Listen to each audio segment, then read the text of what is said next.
અહેમદાબાદ મિત્ર ન્યૂઝમાં આપનું સ્વાગત છે। વડોદરા શહેરના મકરપુરા જીઆઈડીસીમાં સ્ક્રેપના ગોડાઉનમાં આગ લાગતા અફરાતફરી મચી ગઈ હતી।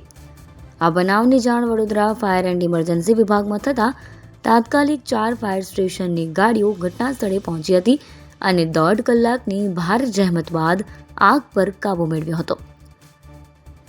સદનસીબે આગની ઘટનામાં કોઈ જાનહાનિ થવા નથી પામી।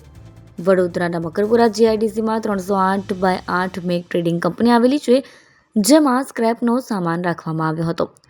આ ગોડાઉનમાં અચાનક શોર્ટ સર્કિટના કારણે આગનો બનાવ બન્યો, જેના કારણે નાસભાગ મચી જવા પામી। ધુમાડાના ગોટે ગોટા પણ જોવા મળ્યા હતા। બનાવની જાણ ફાયર વિભાગને થતાં તાત્કાલિક ઘટના સ્થળે દોડી આવી પાણીનો મારો ચલાવી આગને કાબૂમાં લીધી હતી। આગના બનાવમાં પ્રથમ જીઆઈડીસી ફાયર સ્ટેશન અને બાદમાં એક પછી એક Gajrawadi fire station, Panigate fire station, TP 13 fire સ્ટેશનની ટીમો ઘટના સ્થળે પહોંચીને આગમાં કાબૂમાં લેવાનો પ્રયાસ કર્યો હતો। આગ 1.5 કલાકની ભારે જહેમત બાદ કાબૂમાં આવી। શોર્ટ સર્કિટના કારણે આગ લાગી હોય તેવું પ્રાથમિક વિગતમાં સામે આવ્યું છે। આ આગ બાદ કંપનીમાં આવેલો સ્ક્રેપનો મોટા પ્રમાણમાંનો જથ્થો બળીને ખાક થઈ ગયો હતો। આ બનાવમાં શરૂઆતમાં નાસભાગ મચી હતી, પરંતુ મોટી દુર્ઘટના સર્જાય તે પહેલા ફાયરની ટીમોએ આગ પર કાબૂ મેળવી લીધો।